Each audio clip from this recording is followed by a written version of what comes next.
Pangalan ng Diyos lumitaw sa pader ng Jerusalem.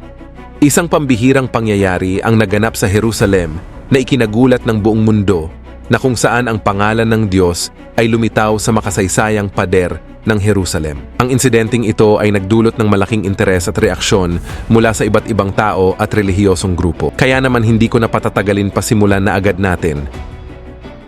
Isang video ang nag-viral at pinagkaguluhan ng mga tao matapos lumitaw ang sagradong pangalan ng Diyos sa Eastern Wall ng Jerusalem. Ang Jerusalem ay isang sagradong lungsod para sa mga Hudyo, Kristiyano at Muslim. Kung isa ka sa narating sa Jerusalem, ang Eastern Wall ay nakatapat sa Mount of Olives. At dito mo rin makikita ang tinatawag na Eastern Gate o ang tinatawag na Golden Gate ng mga Hudyo. Ang gate na ito ay napakahalaga sa mga Hudyo dahil sila ay naniniwala na meron itong gagampanan sa mga huling araw. At dahil nakaselyo pa ang gate na ito, ay pinaniniwalaan ng mga Hudyo na kapag dumating ang Mesaya, ang pintong ito ay bubukas siyang kanyang daraanan na siyang ating babasa sa Ezekiel chapter 44 verse 1 to 2. Lumabas kami sa pinto ng templo, sa pinto sa gawing silangan.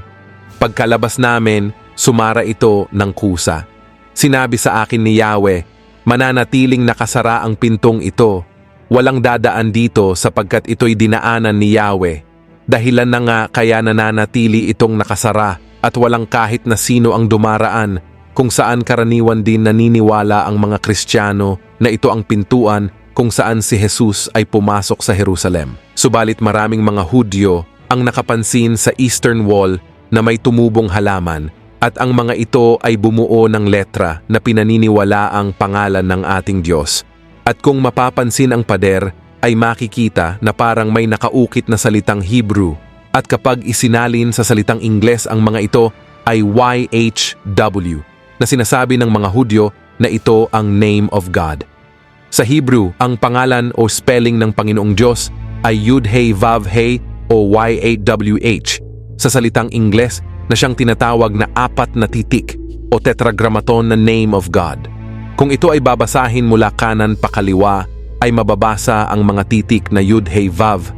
Wala rin itong vowel dahil ito ay pangkaraniwan sa ancient Hebrew, kaya naman hindi talaga alam ng mga Hudyo kung papaano bibigkasin ang 4 na titik. Ang sinasabing letra na lumitaw sa pader ay 3 letra lamang at ito ay ang YHWH. At naniniwala ang mga Hudyo at rabay na lilitaw pa doon ang huling titik na H na siyang kukumpleto sa pangalan ng Diyos. Dahil sa paglitaw ng pangalang ito sa pader, sila ay naniniwala na ito na ang senyales na tayo ay nasa mga huling araw na at nalalapit na ang pagwawakas.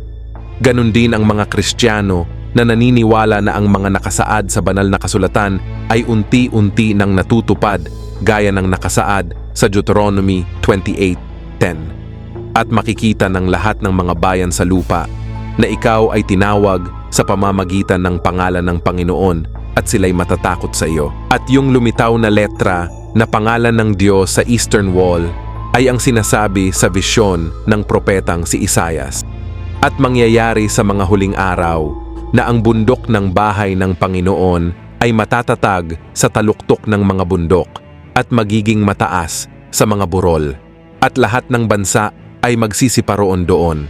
Sa libu-libong taon ay pinagdedebatihan pa rin ng mga Bible scholars kung paano bibigkasin ang pangalan ng Panginoong Diyos. Kaya naman, ang pangalan ng Diyos na lumitaw sa Eastern Wall ay wala talagang nakakaalam kung meron itong ibig sabihin o wala. Subalit ang pinakamahalaga sa lahat ay alam natin ang pangalan ng ating Diyos at higit sa lahat ay kilala natin ang ating Panginoong Diyos.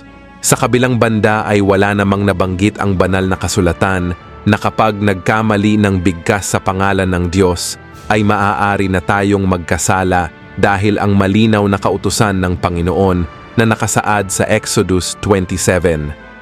Huwag mong babanggitin ang pangalan ng Panginoon mong Diyos sa walang kabuluhan, sapagkat hindi aariin ng Panginoong walang sala ang bumanggit ng kaniyang pangalan sa walang kabuluhan. Malinaw na nakasaad sa Biblia na huwag mong gagamitin ang pangalan ng Diyos sa walang kabuluhan at wala namang sinsabi na huwag mong babanggitin ang pangalan ng Diyos ng hindi tama.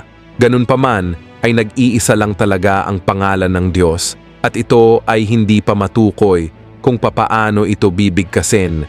Wala pa talagang nakakaalam at nananatili pa rin itong isang misteryo. Subalit para sa akin ang pinakamahalaga sa lahat ay kilala natin ang ating tunay na Diyos. Bukod sa pangalan niya at higit sa lahat lumitaw man o hindi ang pangalan ng Diyos sa Eastern Wall, ay alam natin na tayo ay nasa mga huling araw na dahil marami ng mga senyales ang ating nakikita na ang katapusan ay nalalapit na. Pero sa kabila nito ay hindi maikakaila na may mga tumatanggi pa rin na tumawag sa Kanya at tila hindi nagsisisi ang mga ito. Sa kabila ng paglitaw ng Kanyang pangalan sa Eastern Wall, ay darating ang panahon na hindi lang ang Kanyang pangalan ang lilitaw, ang Kanyang muling pagbabalik ay makikita mismo ng lahat ng tao sa mundo na Siyang ating mababasa sa Pahayag, chapter 1, verse 7 to 8. Tingnan ninyo, dumarating Siyang nasa mga alapaap at makikita Siya ng lahat, pati ng mga sumibat sa Kanyang tagiliran. Tatangis ang lahat ng lipi sa lupa dahil sa Kanya. Ganun nga ang mangyayari. Amen. Ako ang Alpha at ang Omega, sabi ng Panginoong Diyos na makapangyarihan sa lahat. Diyos sa kasalukuyan, sa nakaraan at Siyang darating. Kaya naman ang mga kaganapan na ating nakikita sa ating kapaligiran ay pagpapakita na malapit na ang pagbabalik ng ating Panginoong Hesukristo, kung kaya't ang pangalan na lumitaw sa pader sa Jerusalem, kung meron man itong dahilan o wala, ay sana ito ay magpaalala sa atin na buhay ang ating Diyos at hindi nagbabago ang Diyos. Ang Diyos ni Abraham, Isaac at Jacob ay Siya ring ating Diyos. Bagamat wala pang nakakaalam ng tamang pagbigkas sa tunay na pangalan ng ating Diyos, ang pinakamahalaga sa lahat ay kilala natin ang ating Panginoong Diyos at higit sa lahat ay kilala tayo ng ating Panginoon. Mahalaga na Siya ay nasa ating buhay at tayo ay nagdarasal sa Diyos na buhay.